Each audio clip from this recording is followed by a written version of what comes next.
जाऊयात, खासदार प्रणिती शिंदे बोलत आहेत. तमाशा था, कोई नहीं बता रहा है कि इस ऑपरेशन में हासिल क्या हुआ, कितने आतंकी पकड़े गए, हमारे कितने फाइटर जेट्स गिराए गए, कौन जिम्मेदार है, कौन किसकी गलती है, इसका हिसाब देने का दायित्व इस सरकार का है. मगर देश में सवाल पूछने पर ही पाबंदी है, क्योंकि ये सरकार सवाल सुनना ही नहीं चाहती है, बल्कि ये सरकार जवाबदेही से ही भागती है. अध्यक्ष महोदय, आज की परिस्थितियों को देख मुझे रोम में बने कॉलिसियम की याद आती है. विश्व की सबसे अविस्मरणीय और पुरानी इमारतों में एक है. रोम में बनी कॉलिसियम मनुष्य की कल्पकता और निर्माण क्षमता का एक अभूतपूर्व मिसाल है, पर इसके अलावा वो एक गंदे और घिनौनी राजनीति का भी प्रतीक है. कहा जाता है कि इसका निर्माण उस समय की जनता को खेल और मनोरंजन में उलझाए रखने के लिए किया गया था, ताकि जनता का मूल मुद्दों पर से ध्यान भटक जाए. कुछ ऐसा ही आज हमारे देश की सरकार करती प्रतीत हो रही है. पर अब खेल और मनोरंजन ही काफी नहीं है. किसी महत्वपूर्ण इलेक्शन के पहले आतंकी हमला और फिर सरकार की जवाबी कार्रवाई. आतंकी आए कहां से, कहां गए, ये सरकार को कुछ नहीं पता, पर हमें पड़ोसी देश पर आक्रमण करना है और उसके आधार पर वोट बटोरने हैं. पहलगाम के आतंकी हमले में मारे गए बेगुनाहों की अभी चिता भी ठंडी नहीं हुई थी कि देश के प्रधानमंत्री बिहार में चुनावी रैली संबोधित करने गए.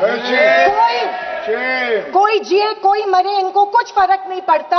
ये 24/7 चुनावी मोड में रहते हैं. फिर साहब की मार्केटिंग की तरकस से आया नया तीर, ऑपरेशन सिंदूर. मुझे हमारी सेना की बहादुरी पर बिल्कुल संदेह नहीं है. मुझे हमारी सेना की बहादुरी और वीरता पर बिल्कुल संदेह नहीं है. पर इस सरकार की दुर्जनता की सीमा देखिए कि सेना के जवानों को लड़ने जरूर भेजती है, पर हमला होने के पहले दुश्मनों को आगाह भी कर देती है. हाँ, ये हमारे परराष्ट्र मंत्री का बयान था.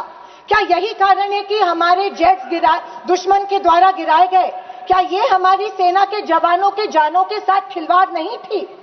खैर, जो इंसान मानता हो कि इस सेना के जवान की तुलना में एक व्यापारी ज्यादा खतरा मोल लेता है, उससे हम अपेक्षा ही और क्या करें. ये मूर्खता है या फिर देशवासियों को मूर्ख बनाया जा रहा है? ऑपरेशन सिंदूर से देश को क्या हासिल हुआ? अमेरिका के दबाव में किया गया एक शर्मनाक सीज फायर. फॉरेन पॉलिसी ऐसी कि मित्र देशों ने आतंकवाद की निंदा तो की, पर पाकिस्तान की नहीं.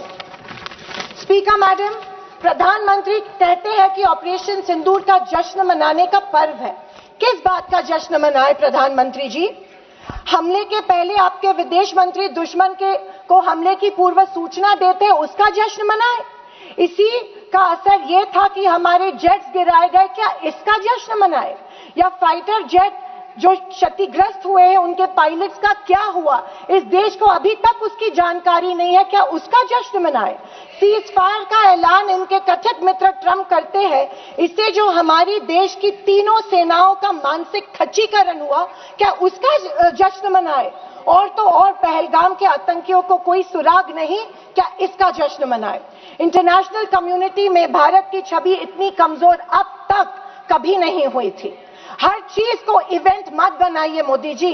अपने मन की बात छोड़कर देशवासियों को की सवाल का जवाब देने की भी हिम्मत दिखाइए. याद आती है जब इंदिरा गांधी जी के सामने पाकिस्तान सरेंडर हुआ था और एक हार्डलाइनर निक्सन जैसे को भी इंदिरा गांधी की बात सुननी पड़ी. और विदेशी नीति की तो हालत और भी शर्मनाक है. हमारे पड़ोसी नेपाल, बांग्लादेश और श्रीलंका, जो कभी भारत के सबसे करीब थे, आज हमारी पीठ पीछे चीन से हाथ मिला रहे हैं. एक समय था जब भारत के पास नेबरहुड फर्स्ट की नीति थी और आज हमारे पड़ोसी हमें लास्ट प्रायोरिटी मानते हैं. स्पीकर मैडम, विदेश जाकर इंडियन डायस्पोरा के साथ तस्वीर खिंचवाना ही विदेश नीति बन गई है. अब यह सरकार प्रश्न पत्र भी खुद बनाती है और उत्तर भी खुद तय करती है. जनता से कोई संवाद नहीं, पार्लियामेंट में कोई ट्रांसपेरेंसी नहीं. ये सरकार केवल प्रचार की मशीन बनकर काम कर रही है. पहलगाम के शहीदों के परिवारों को जवाब कौन देगा? सरकार की कूटनीति की असफलताओं को जवाब कौन देगा? चीन की बढ़ती घुसपैठ और पड़ोसी देशों की बेरुखी का जवाब कौन देगा? अगर सरकार जवाब नहीं देती है तो सरकार को सत्ता में बने रखने का कोई अधिकार नहीं है।